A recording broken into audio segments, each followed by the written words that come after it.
Imagine you're driving down a deserted highway late at night. You are completely alone.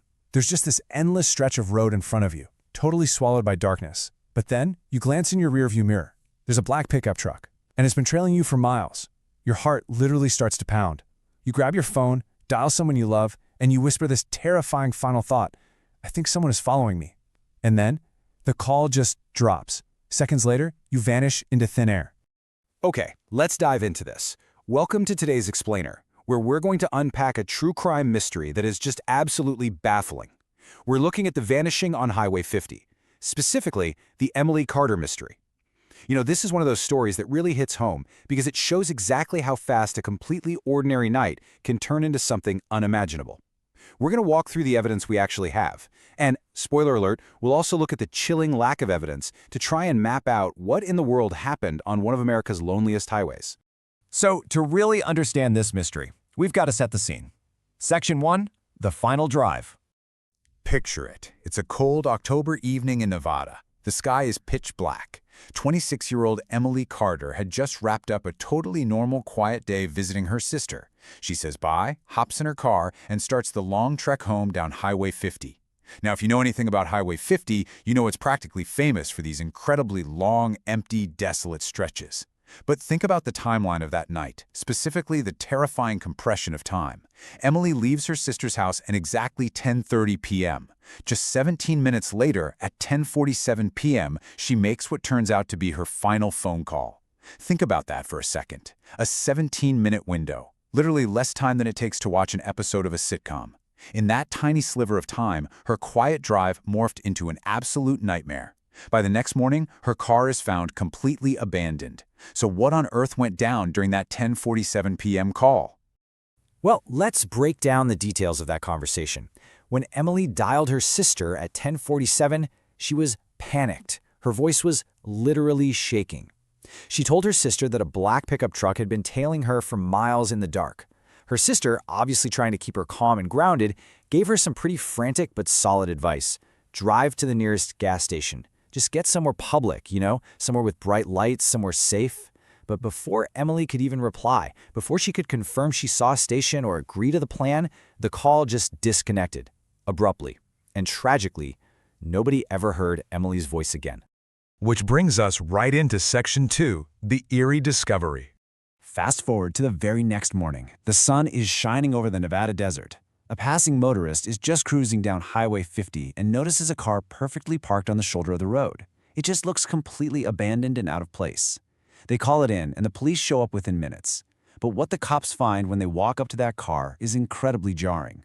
Think about the items that were left behind.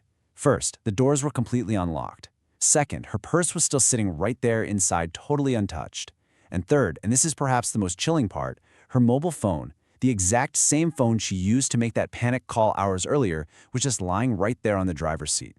We talk a lot about the rule of 3 in these explainers to point out patterns, right? Well, these 3 items basically paint a picture of a scene frozen in time. Leaving her purse and phone behind like that strongly suggests she either didn't plan on leaving the car or she was forced out in a tremendous hurry.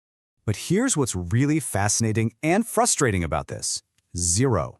Despite that terrifying final phone call and the abandoned car, there was absolutely 0 physical evidence of violence at the scene. I mean, let that sink in for a second. We live in an era of modern forensics where even the tiniest microscopic fibers or a speck of touch DNA usually give investigators something to go on. But here, nothing. There was no blood anywhere in or around the car, no broken windows, absolutely no signs of a struggle. The car was just sitting there, perfectly intact, offering 0 clues about where Emily went or how she was taken. Now, of course, the authorities didn't just sit on their hands. They immediately launched a massive search response. But here's the thing. Search helicopters and tracking dogs found absolutely nothing. I mean, they literally scoured the desert day and night. You had choppers scanning miles and miles of this empty terrain from the sky, looking for anything out of the ordinary. They brought in tracking dogs to pick up Emily's scent right from the car door. But every single one of those leads just evaporated into the dry Nevada air. Nothing. Not a scrap of clothing, not a single footprint, just the vast, empty desert. So investigators knew they had exactly one concrete lead to follow. Section 3, the phantom truck. The whole investigation quickly zeroed in on that black pickup truck Emily had frantically mentioned on the phone. The logic was simple. Find the truck, find Emily. So police started pulling security camera footage from literally any nearby business along her potential route. And you know what? They actually found something. Blurry CCTV footage did in fact confirm a black pickup truck driving right behind Emily's car. It totally corroborated her terrified phone call. But there was a massive problem. The footage was just way too degraded. It was like looking through a foggy window. You couldn't identify a license plate, the make and model were too obscured, and there was absolutely no way to see the driver. The police put out a public appeal with the very sparse description they had. And sure, thousands of tips poured in from people genuinely wanting to help. But without a plate number, every single one of those tips just led to a frustrating dead end. And then, just when the case was getting cold, they get a delayed bombshell. Months later, a truck driver comes forward. He reaches out to investigators and says, hey, on that specific night, I actually saw a woman matching Emily's description. He claimed she was standing on the side of Highway 50 talking to the driver of, you guessed it, a black pickup truck.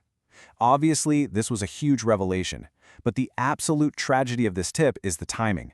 Because months had already passed, by the time police rushed out to search the specific area the trucker pointed out, the elements had completely wiped away anything that might have been there.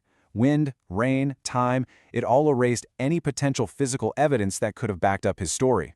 It just became a ghost of a lead. This baffling lack of evidence basically forced investigators to rely entirely on deductions. Let's move to Section 4, Theories and Dead Ends. Because, think about it. When you have no crime scene, no physical trace, and literally nothing but blurry video and a delayed sighting, you have to impartially map out the possibilities. So here are the three main theories investigators constructed. Theory 1 is stranger abduction. This is the horrifying idea that a random stalker spotted her, tailed her in that black truck, and forcefully snatched her right off the side of the road. Theory 2 is a willing departure. This suggests she pulled over and willingly got into the truck with someone she actually knew. Maybe someone she totally didn't expect to run into on that desolate stretch of highway. And then there's Theory 3, the mistaken witness. This poses the very real possibility that the truck driver who came forward months later simply remembered the wrong night or saw a completely different woman. If that's true, it means that sighting had absolutely nothing to do with her disappearance. But without hard evidence, investigators just can't definitively prove or disprove a single one of these, which unfortunately brings us to a really tragic, deeply frustrating conclusion. No physical evidence, no arrests, and no suspect. Years have passed since that cold October night. The authorities have literally never made a single arrest. No suspect has ever been officially named. And, most heartbreaking of all, no trace of Emily Carter has ever been found. The investigation officially remains unsolved, just frozen by the silence of Highway 50. All of this leaves us with this haunting final question. What happens to Emily Carter? You know, stories like this are profoundly unsettling because they are such a stark reminder of how quickly a perfectly ordinary night, just a simple drive home from visiting family, can instantly turn into a lifelong, unexplainable mystery. It really challenges our sense of safety, right? It leaves you with this lingering chill. Think back to that incredibly tight 17-minute timeline and the absolutely empty evidence board we just walked through. What do you think happened in those final moments after the phone went dead?